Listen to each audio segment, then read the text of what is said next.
4, 35 a 41. Conseguiram? Que maravilha. Naquele dia, sendo já tarde, disse-lhes Jesus: passemos para outra margem. E eles, despedida a multidão, o levaram assim como estava no barco, e outros barcos o seguiam. Ora, levantou-se grande temporal de vento, e as ondas se arremessavam contra o barco, de modo que o mesmo já estava a encher-se de água. E Jesus estava na popa, dormindo sobre o travesseiro. Eles o despertaram e lhe disseram: Mestre, não te importa que pereçamos? E ele, despertando, repreendeu o vento e disse ao mar: acalma-te, emudece. O vento se aquietou e fez-se grande bonança. Então lhes disse: por que sois assim tímidos? Como é que não tendes fé? E eles, possuídos de grande temor, diziam uns aos outros: quem é este, que até o vento e o mar lhe obedecem? Eu gostaria de pensar com vocês hoje sobre o tema: não desanime, Jesus está no controle. E eu inicio dizendo que as tempestades ainda existem. E primeiramente, as tempestades são inevitáveis. Ninguém navega pelos mares revoltos da existência sem enfrentar tempestades. Elas chegam para todos, ricos e pobres, homens e mulheres, doutores e analfabetos, crentes e descrentes. Ninguém passa ileso na vida sem enfrentar tempestades. Talvez você que está aqui hoje esteja enfrentando alguma tempestade terrível, que joga o barco da sua vida de um lado para o outro, ao sabor do vendaval. Talvez essa pandemia que já está indo embora, louvado seja Deus, retratou essa realidade. Morreram jovens e velhos, ricos e pobres, médicos e pacientes, empresários e empregados, pastores e ateus, porque a tempestade atinge a todos, indistintamente. Mas em segundo lugar, as tempestades da vida não são apenas inevitáveis, elas são também imprevisíveis. Elas chegam de súbito, sem mandar aviso prévio. E às vezes colocam a sua vida de ponta cabeça. É um acidente grave. É um divórcio doloroso. É um luto traumático. É um rompimento de um namoro, de um noivado, deixando sequelas e cicatrizes. É uma perda financeira radical. É uma situação que você nunca imaginou passar na vida, mas está passando. Sabe por quê?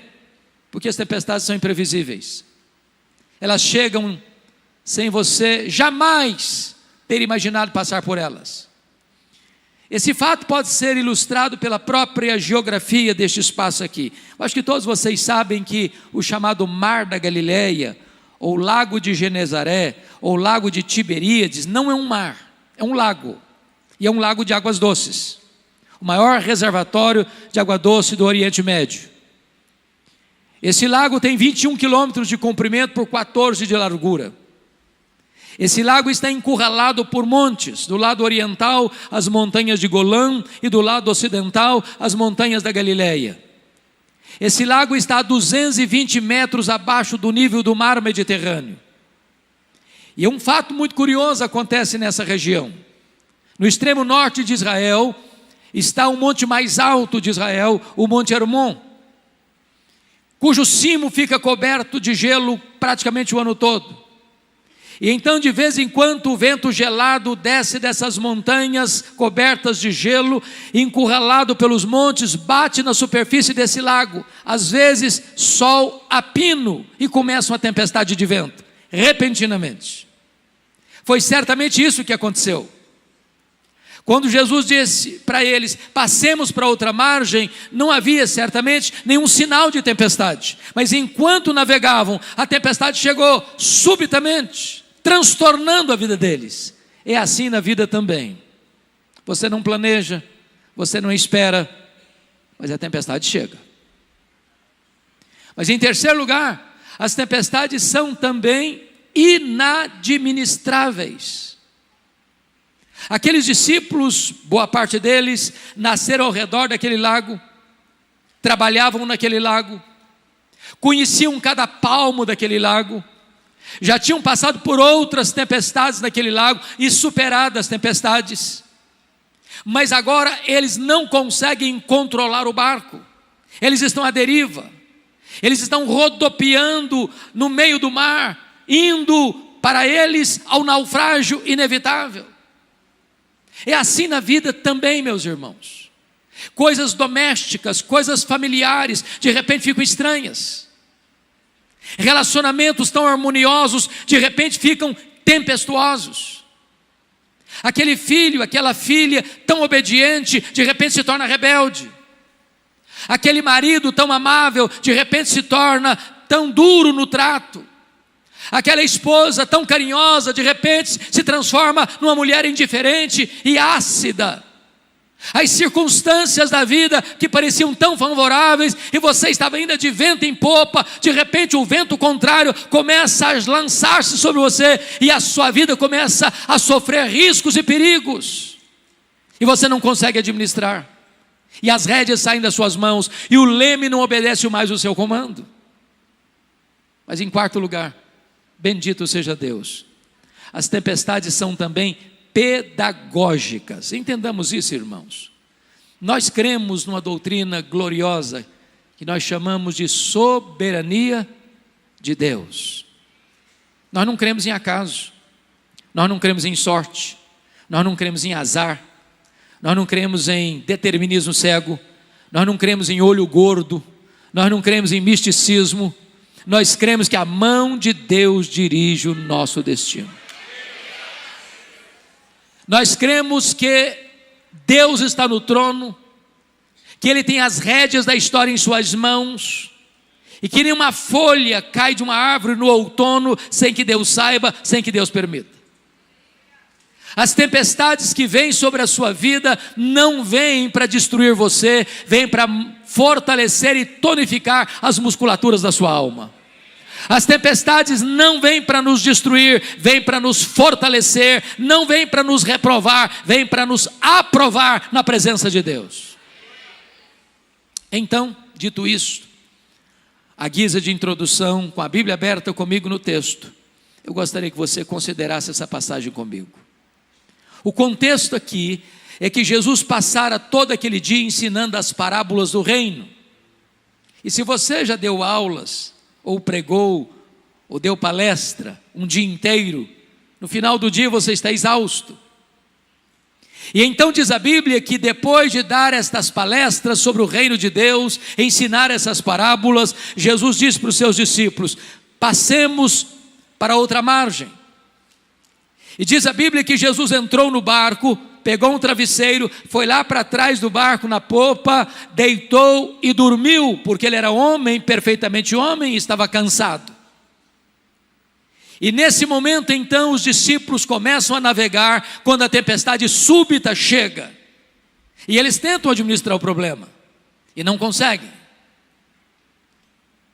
E de repente, quando o barco estava à deriva e prestes a naufragar, eles recorrem a Jesus com a pergunta em tom de censura: mestre, não te importa que pereçamos? E diz a Escritura que Jesus levanta, acalma o mar, aquieta o vento e pergunta para eles: por que sois assim tímidos? Como é que não tendes fé? E eles olham uns para os outros espantados e tomados de santa reverência e perguntam: mas quem é este que até o vento e o mar lhe obedecem? Se vocês perceberam comigo, essa passagem está regida por 3 perguntas.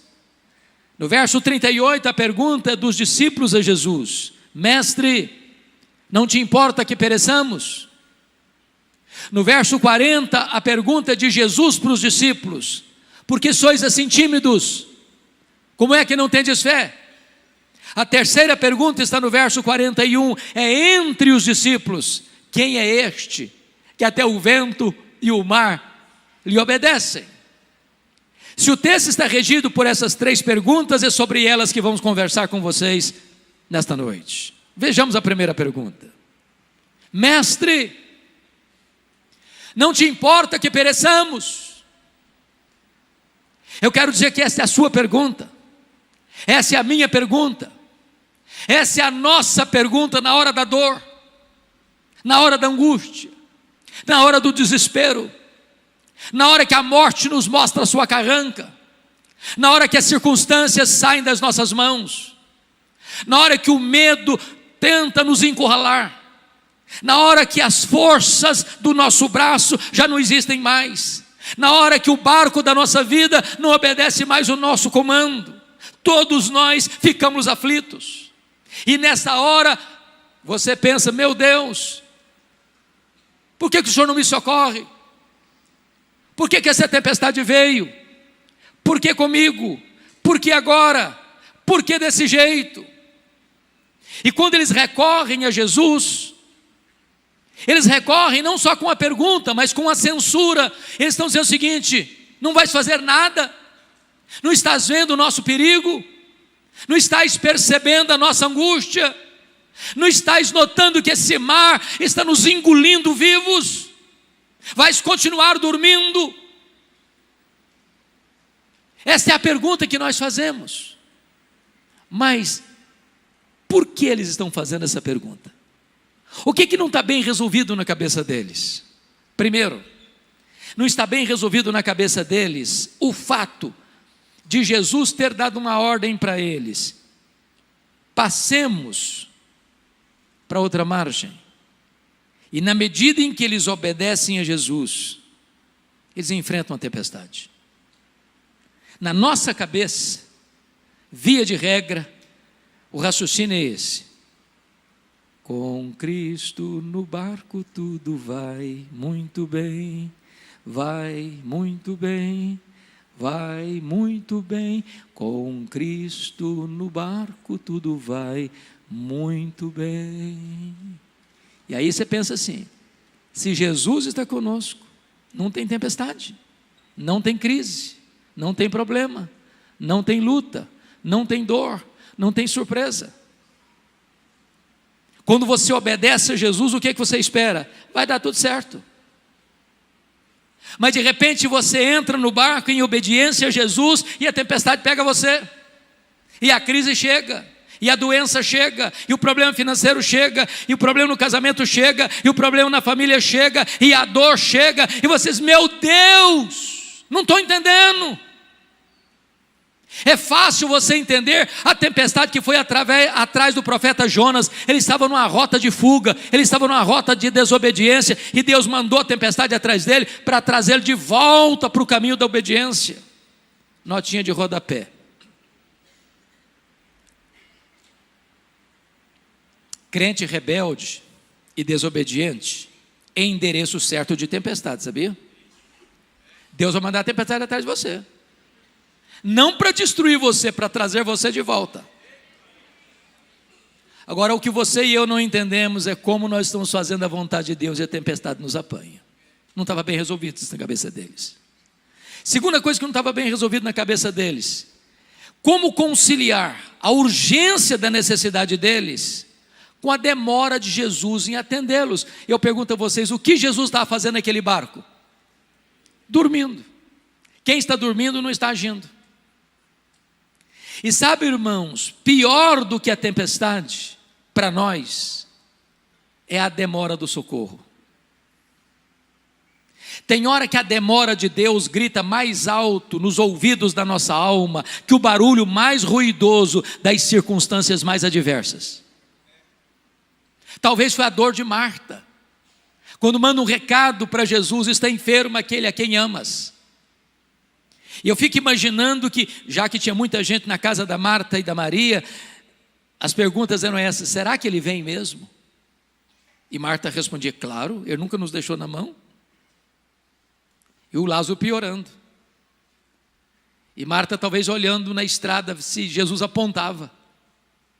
E alguém chegava e dizia: ô Marta, eu acho que Jesus não vem. Vem, ele não deixa na mão não. Ele vem, ele é amigo da gente. Ele não vai nos deixar de socorrer não. Ele vai chegar. E o Lázaro piorando. Daqui a pouquinho alguém chega e diz: ô Marta, seu irmão acabou de morrer. E o seu Jesus não chegou. Os judeus que estavam na casa da Marta disseram assim: por que ele não curou o Lázaro? Ou por que não evitou que Lázaro morresse? Ele não fez curas à distância, por que não curou o Lázaro? Quantas vezes você já passou noites indormidas, madrugadas insones, com essa grande angústia: meu Deus, por que o Senhor deixou isso acontecer? Por que o Senhor permitiu isso? Por que o Senhor não veio? Por que o Senhor não socorreu? Por que o Senhor está demorando? Por que eu oro e a doença se agrava? Por que eu peço e o problema não se resolve? Por que eu insisto e choro e jejuo e clamo e a única voz que eu escuto é o barulho das ondas sovando o barco da minha vida? Na cabeça deles não está bem resolvido isso.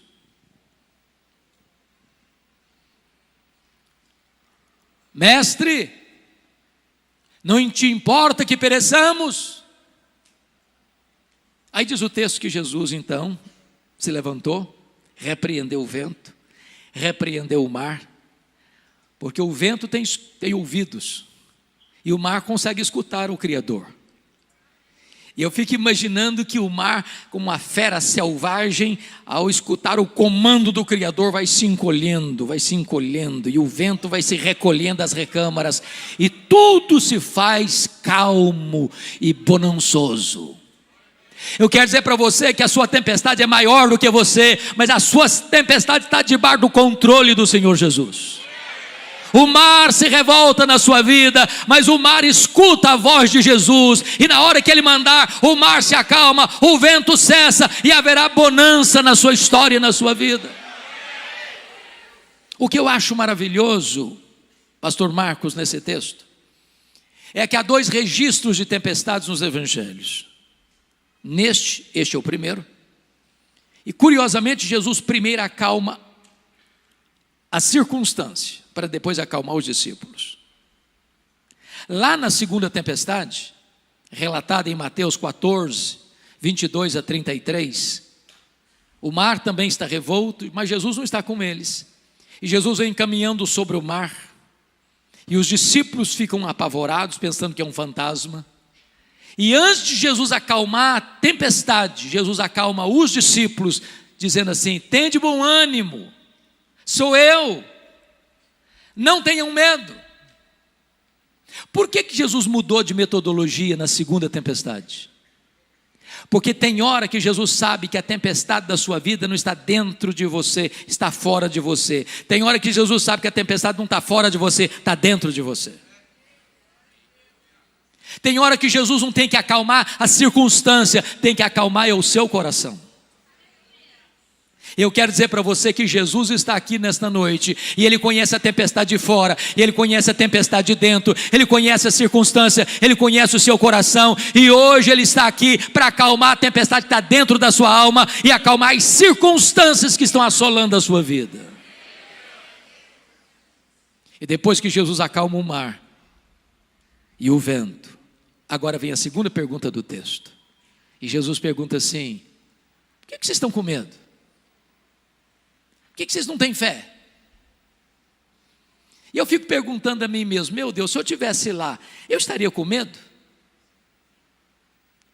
Um barco frágil, de noite, o mar moendo o barco rodopiando no meio do mar, se enchendo d'água e na beira do naufrágio, você estaria com medo? Eu só fiz, pastor Marcos, um cruzeiro com um navio grande na vida. Fiz vários cruzeiros pequenos, mas navio grande só fiz um na vida. Saiu de Santos para as praias do interior do Rio de Janeiro. E eu prometi a mim mesmo nunca mais fazer outro cruzeiro na vida. Prometi, para mim mesmo. Ondas de 5 metros. Meus irmãos, não ficou ninguém sem nausear naquele navio. Nós íamos para jantar e cambaleando, segurando nas paredes, e voltava sem chegar no refeitório, vomitando pelo corredor. Uma coisa horrorosa.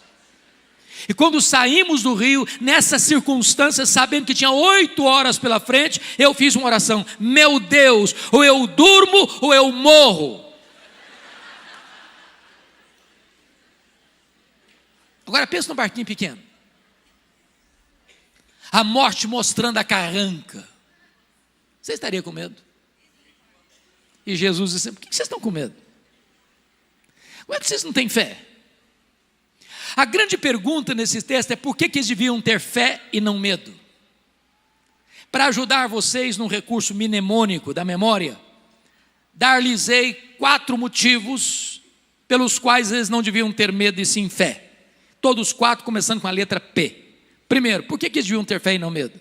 Primeiro, por causa da promessa de Jesus. Olha o versículo 35. Passemos para outra margem. Se Jesus disse passemos para outra margem, qual era o destino deles? A outra margem. Então, vou lhes dizer uma frase, que se vocês guardarem a frase, me dou por contente nesta noite. Promessa de Jesus e realidade são a mesma coisa. Porque Ele vela pela sua palavra em a cumprir, e nenhuma de suas promessas cai por terra. Você não vive, como já ouvimos aqui hoje, por vista, você vive pela fé. E fé é você crer que o que Deus falou é verdade. Se o Senhor disse a outra margem, não é o fundo do mar, é a outra margem. Não importa o tamanho da tempestade, você vai chegar na outra margem. Você vai para um lugar seguro. O seu destino não é o naufrágio, o seu destino é o porto final, é o lugar seguro, é a outra margem.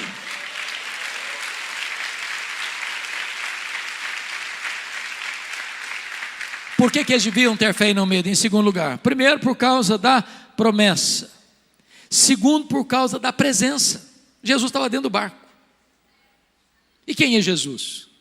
É o Criador do céu, é o Criador da terra, é o Criador do mar, é o Criador do universo, é o seu Criador. A criatura não pode ser maior que o Criador, a criatura não pode vencer o Criador. Se Jesus estava dentro daquele barco não podia naufragar.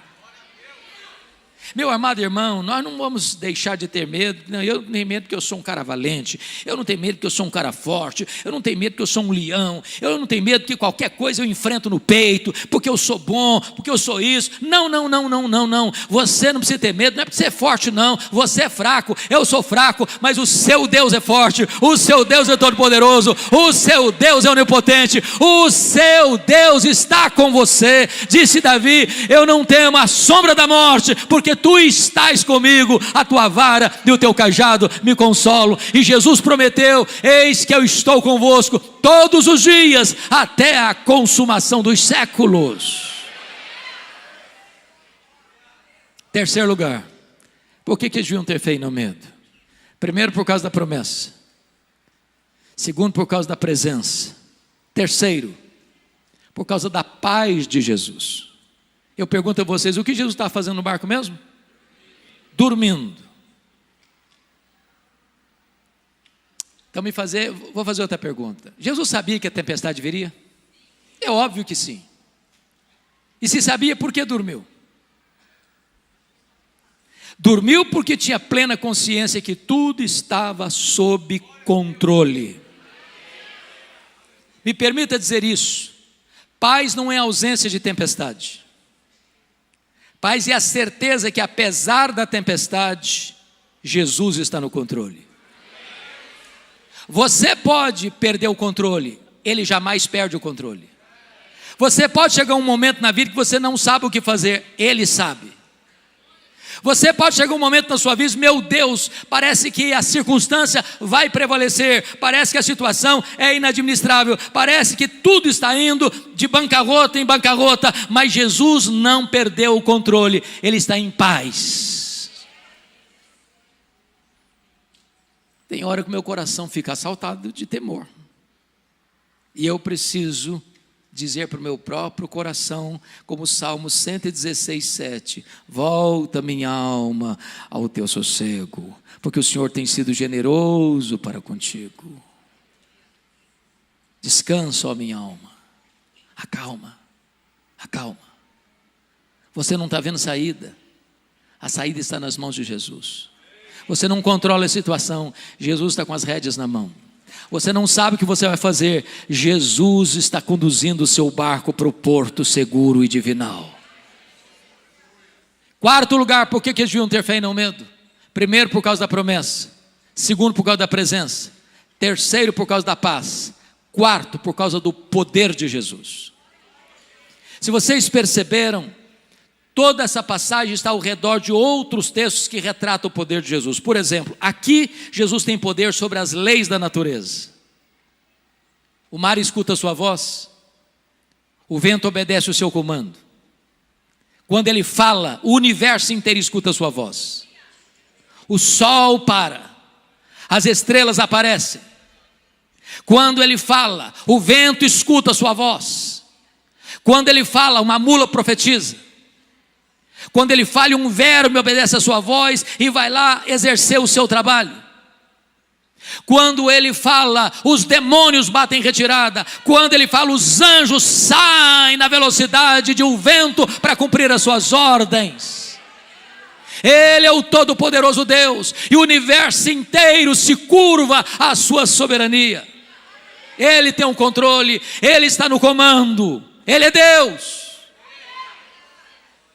Mas em segundo lugar, se você perceber, quando termina esse texto, Jesus desembarca do outro lado, na região que nós conhecemos como Decápolis, as 10 cidades gentílicas, num despenhadeiro, de noite, dentro de um cemitério. E tudo que você não espera ver dentro de um cemitério de noite, a gente viva.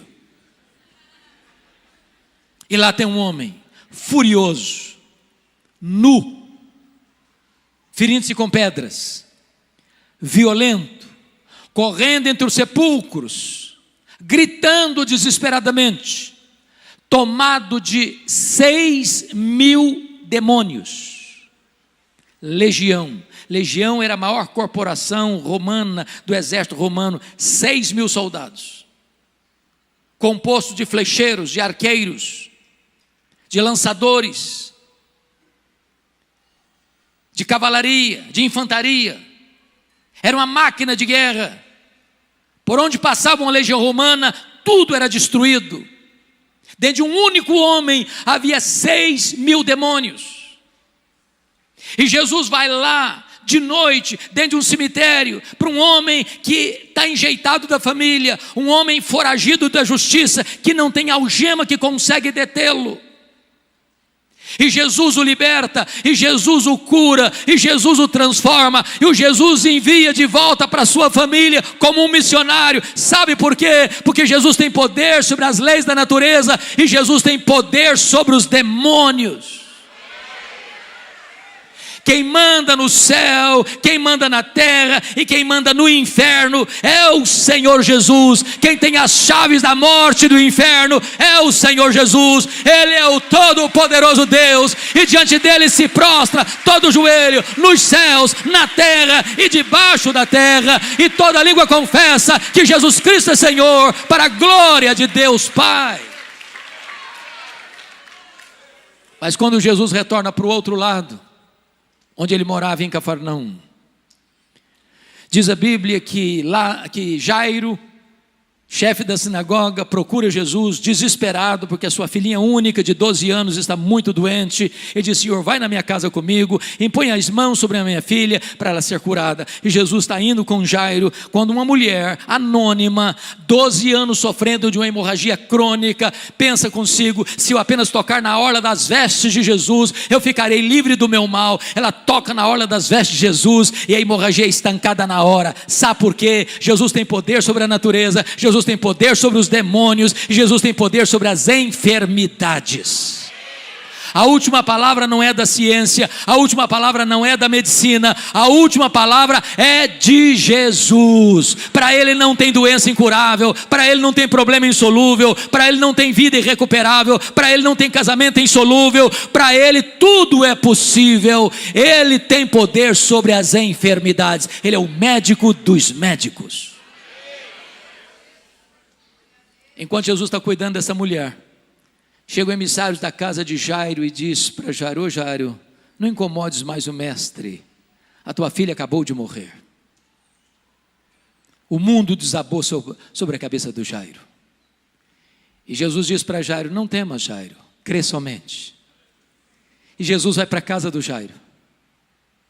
A menina está morta. Ele chega e põe a mão na menina e diz: Talita cumi, menina, está na hora de levantar. E a morte solta as garras da menina, e aquela que estava morta ressuscita, e ela é devolvida aos seus pais.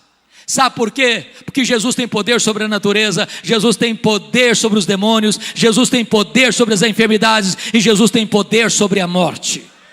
Ele entrou nas entranhas da morte, Ele arrancou o aguilhão da morte, Ele matou a morte e Ele ressuscitou gloriosamente, inaugurando a imortalidade. E todo aquele que vive e crê nele não morrerá eternamente, porque Ele é a ressurreição e a vida. Você não precisa ter medo, você precisa ter fé. Mas agora, amados, vamos à pergunta do verso 41.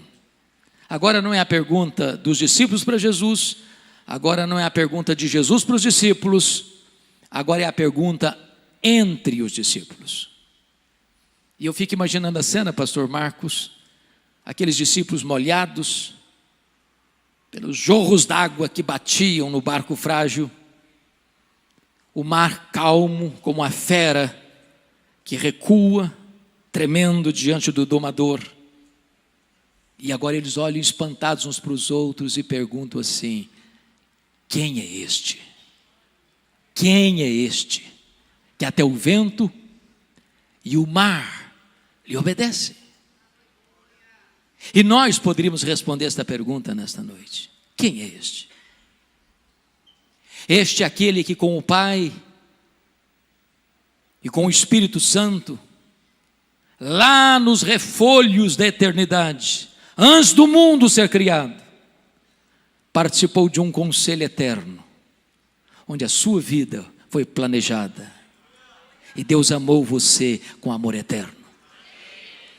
Este é aquele que no princípio criou todas as coisas, porque todas as coisas foram feitas por Ele e por intermédio dEle, e nada do que foi feito se fez sem Ele. Ele criou as coisas visíveis e invisíveis. Quem é este? Este é aquele que sustenta o próprio universo com as suas mãos poderosas. Quem é este? Este é aquele de quem os patriarcas falaram, para quem os profetas apontaram. Este é aquele que foi simbolizado pelo Cordeiro da Páscoa. Este é aquele que foi simbolizado pelo maná que caía do céu. Este é aquele que foi simbolizado pela água que brotava da rocha. Este é aquele que foi simbolizado por aquela nuvem que guiava o povo de dia, por aquela coluna de fogo que guiava o povo de noite. Este foi simbolizado pelo tabernáculo, este foi simbolizado pela arca da aliança, este foi simbolizado pelo templo de Israel, este foi simbolizado pelas festas de Israel, este foi simbolizado pelos sacrifícios realizados no templo, este foi simbolizado pelo sábado. Tudo era a sombra dele, ele é a realidade. Quem é este? Este é o maravilhoso conselheiro, este é o Deus forte, este é o Pai da eternidade, este é o príncipe da paz. Quem é este? Este é o sol da justiça, a brilhante estrela da manhã. Quem é este? Este é o Filho de Deus, que nasceu numa manjedoura, que cresceu numa carpintaria, que andou por toda parte, fazendo bem e libertando os oprimidos do diabo. Os cegos viram, os surdos ouviram, os mudos falaram, os coxos andaram e os mortos ressuscitaram.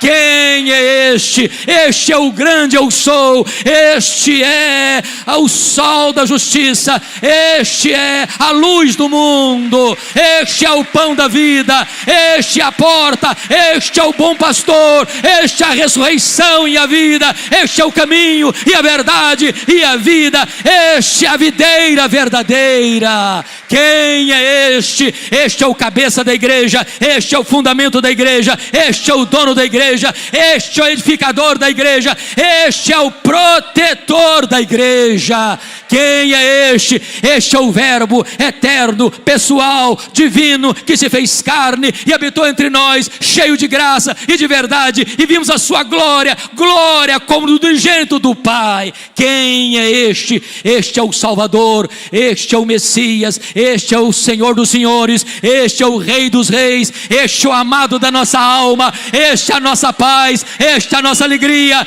este é a nossa justiça, este é a nossa herança. Quem é este?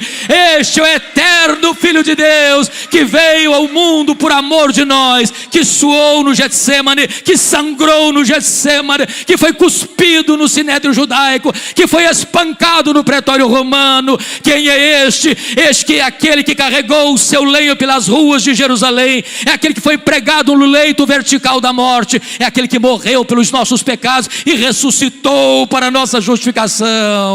Quem é este? Este é aquele que voltou para o céu, assentou no trono e derramou o Espírito Santo sobre a igreja. Quem é este? Este é o nosso grande sumo sacerdote, este é o nosso supremo advogado, este é aquele que está sentado no trono e tem as rédeas da história em suas mãos, é aquele que governa, é aquele que reina, é aquele que julga. Quem é este? Este é aquele que vai voltar pessoalmente, visivelmente, audivelmente, repentinamente, inesperadamente, gloriosamente, para buscar a sua igreja. Quem é este? Este é o juiz de vivos e de mortos, que vai julgar as nações. Quem é este? Este é aquele que vai reinar com a sua noiva, este é aquele que vai banquetear com o seu povo, este é aquele que nós veremos face a face, este é aquele que vai enxugar dos nossos olhos toda lágrima, este é aquele com quem reinaremos para sempre e sempre e sempre e sempre. Este é aquele que diz para você e para mim nesta noite: você não precisa ter medo, você precisa ter fé. A Ele a honra, a Ele a glória, a Ele o louvor agora e eternamente. Aleluia. Amém.